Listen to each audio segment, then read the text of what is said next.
Bonjour wargamers, c'est Gregor, and this is a treatise on French main battle tanks and other armored fighting vehicles in regards to their potential implementation in armored warfare, a case for them, if you will. In terms of information for this video, I'd like to extend gratitude to Alzak from the Armored Warfare Forum community. He provided me with a great deal of the information for this project, and for that, merci beaucoup. I'll get right into it then. Now, the French military, at least from what I can understand, heavily favors speed in their military strategy. You find this in their main battle tank, the Leclerc, and other vehicles nowadays.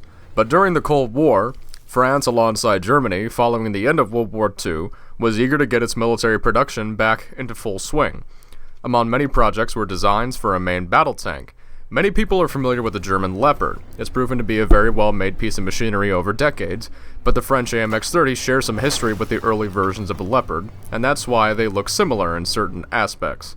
I think the AMX-30s are a fitting choice to put alongside the Leopards in the Wolfley dealer tree, considering that the AMX-30 and the Leopard were both results of that failed cooperative effort.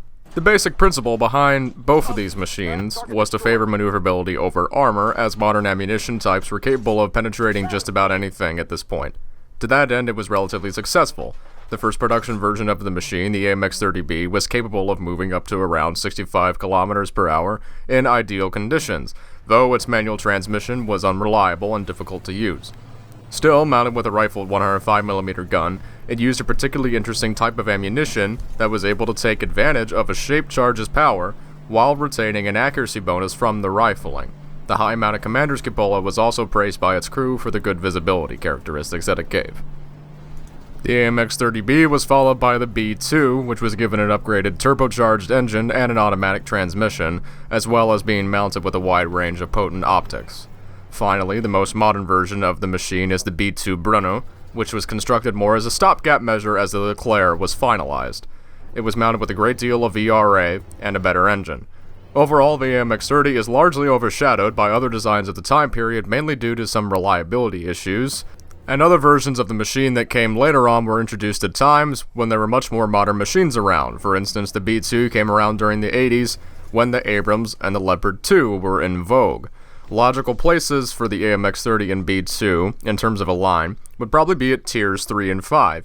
You could have the Bruno and the engine upgrades for the B2 at tier 5, so you could have a standalone tank that is upgraded into the explosive reactive armor package. There were other versions of this machine you could use as potential fillers or premium tanks, for instance the experimental AMX-32 and the AMX-40. Though I'm not referring to the duck tank from Watt, the AMX-40 I'm referring to was built in the 80s. They were both made for the export market, but didn't really attract any enthusiastic customers.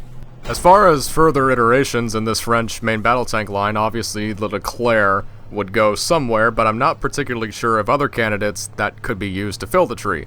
You could make these vehicles alternatives to an already existing line, and I think the most obvious choice for that potential solution would be the Leopards. Only time will tell how this particular set of vehicles will be implemented, if ever at all, though I think they do deserve a place in the game.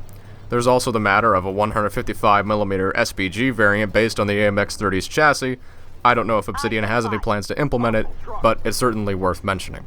But we do have the matter of the Leclerc, and I'm sure that it's going to show up in the game at some point. It's too well known not to be added. The Leclerc, though, is a very powerful piece of work. It's built with some very ambitious technology, including a modular armor package, centralized digital architecture, a long 120mm gun, and an electrical turret drive, to name a few of its particularly noteworthy traits. The Leclerc has gone through a variety of versions as well. It would seem that the earliest version of this machine could work at tier 8, and then perhaps later versions at tier 9, possibly a 140mm version of the machine at tier 10. And aside from main battle tanks, as far as other IFVs go, the French have a wide range of potent wheeled vehicles. The ERC-90F4 is already in-game at tier 5, but it has a bigger brother in the form of the AMX-10RC, mounted with a powerful 105mm gun and capable of moving at speeds up to 85 kilometers per hour. There's also the case of some more IFVs. One of them in service right now is the VBCI, mounted with 8 wheels.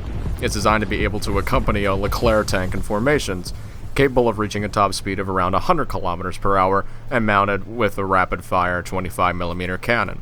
It's a very modern machine, entering service in 2008.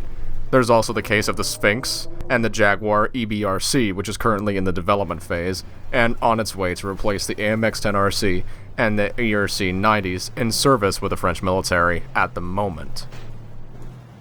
In short, France has plenty of candidates for some interesting additions to this game, many of them in the form of fast and hard-hitting IFVs, and there is the matter of the Leclerc and the AMX-30s for a line that I more or less theorized. Believe me, contrary to popular belief, that speed is not meant for running away. I look forward to seeing more about these vehicles in the future. But what about you, Wargamers? What do you think of these designs? Let me know in the comments. Until another time, once again, many thanks to Alzak for digging up the information on these machines for me. If you like this video, be sure to subscribe for more content like this. Je suis Gregor. Thanks so much for watching.